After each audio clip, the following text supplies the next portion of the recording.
You know a cartoon is doomed when the villain is even worse than their own evil plans. Today, we're talking about the biggest losers in the world of cartoon villains. Think of a small green creature who has been trying to steal a burger recipe for years, and a monkey with a brain so big that he's drowning in his own ego. So sit back, laugh along, and let's watch how these clowns spectacularly fail over and over again.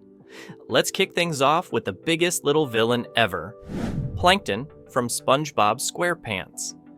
This single-celled maniac owns the Chum Bucket, a restaurant where literally no one ever eats. Plankton has one goal: steal the Krabby Patty secret formula. Sounds simple, right? Well, apparently not, because he fails in the most spectacularly dumb ways every single time. Plankton has access to all sorts of high-tech gadgets and has the intelligence to come up with complicated schemes, but he always trips over his own ego. One of his biggest flaws is that he always puts too much emphasis on his technology and never accounts for the simplest obstacles, like SpongeBob's naive yet loyal personality. How many times has Plankton tried to bribe or manipulate SpongeBob, only to realize he might as well be talking to a goldfish? Plankton was originally meant to be a one-off character, but he was so popular that the creators made him a permanent part of the show. That's probably the only time Plankton has actually won something in his life. What makes Plankton even more ridiculous is that he shares his schemes with his digital wife, Karen, who repeatedly tells him to just give it up. But he never listens. Why? Because Plankton probably has one of the biggest egos in the cartoon world. Okay, let's all calm down before you say something you'll regret. You know what? No one talks to me like that. Get out! I will not get out. Every time he loses, he blames something else, anything but himself. And that's exactly why he's one of the biggest flops.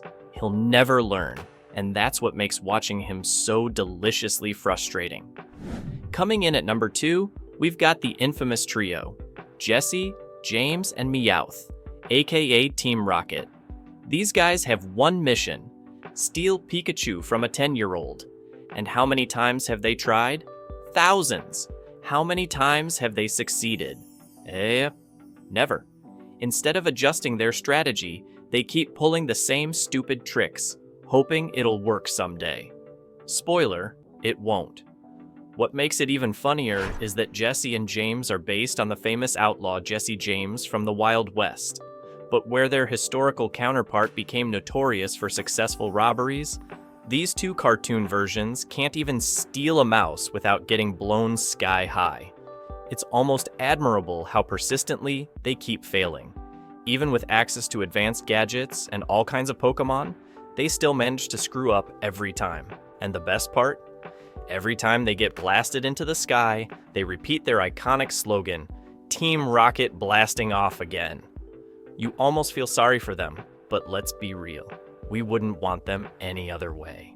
What truly sets Team Rocket apart as the worst villains is their complete inability to learn from their mistakes. Hundreds of episodes later, and they're still trying the same dumb tricks. Maybe one day they'll schedule a performance review and figure out where it all goes wrong. But until then, they'll remain eternal losers. Now let's take a look at Dr. Heinz Doofenshmirtz, the ultimate king of failure in the cartoon world. This guy is the embodiment of the term dumb genius. He's got an IQ apparently high enough to build complicated machines and weapons, but he never manages to use them effectively. Every time he tries to take over the tri-state area, he gets beaten up by Perry the Platypus, a creature who usually looks like he just woke up. Doofenshmirtz is obsessed with building the most ridiculous contraptions, like the turn everything into cheesinator or the make everyone singinator. Although he comes up with a new plan every episode, he always fails simply because he sabotages himself. Perry hardly has to break a sweat stopping him, because Doofenshmirtz usually screws things up before Perry even steps in. His backstory actually makes him kinda pathetic. He grew up in a family that ignored him, and his past traumas, like being bullied by pigeons, have driven him to try and take over the world. Maybe it's time this guy goes to therapy instead of repeatedly failing on national television. What really makes Doofenshmirtz such a terrible villain is that he's rarely truly evil. His plans are more about irritating people than causing actual harm. The worst thing he's probably ever done is ruin someone's day by playing an annoying tune. In short, Doofenshmirtz is more of an annoying neighbor than a real threat. And speaking of terrible plans, my plan is to reach 1,000 subscribers by the end of this year. So, if you've survived watching all these cartoon flops, go ahead and hit that subscribe button. I promise I fail a little less than Doofenshmirtz. Okay, maybe just a little. Let's move on to the next villain. At number 4, we've got the weirdest villain to ever appear in a cartoon. The red guy from Cow and Chicken. This guy, or demon, or whatever he is always walking around without pants and trying to mess with Cow and Chicken's lives in the most bizarre ways possible.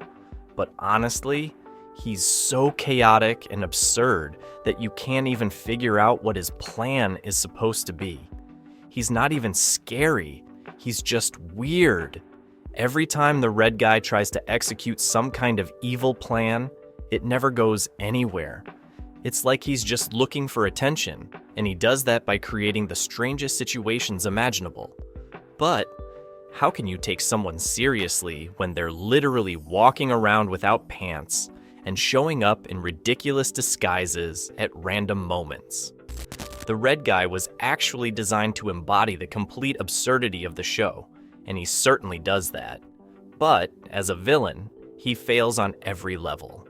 He never achieves anything meaningful, leaving the audience wondering, why is he even here?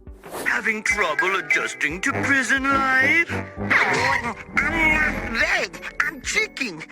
His lack of direction and success make him the perfect example of a villain without purpose or logic, a flop of epic proportions. And finally, at number 5, we have the monkey with the big brain, Mojo Jojo from the Powerpuff Girls. This villain should, in theory, be one of the greatest threats to Townsville, but in practice, he gets beaten by 3 super-powered kindergartners every single time. What's his biggest flaw? He just can't keep his mouth shut. Every time Mojo Jojo comes up with a brilliant plan to take over the city, he sabotages himself by talking too much. His monologues are endless, and by the time he's finished ranting about his genius, the Powerpuff Girls have already beaten him 3 times over. Mojo Jojo could achieve so much more if he'd just talk less and do more. But no, his ego always gets in the way. There he is! Let's get him! Wait. Mojo Jojo's voice and mannerisms are inspired by classic Bond villains, which in theory should make him a cool character. But even that charm can't hide how bad he is at actually pulling off his schemes. Despite his huge brain, he remains the monkey who can't stop talking, constantly causing his own downfall. Mojo Jojo is the perfect example of a villain with grand ideas, but way too little action. He's the monkey with the big brain, but when it comes down to it, he's got the IQ of a banana. And that makes him the ideal closer for this list of cartoon failures. So, there you have it. 5 of the most useless villains in cartoon history. From Plankton, who can't steal a simple burger recipe, to Mojo Jojo, who sabotages his own brilliant plans by talking too much. These villains fail in the most hilarious ways time after time, but we wouldn't want them any other way. They give us a reason to keep watching, if only to see how they'll make fools of themselves again.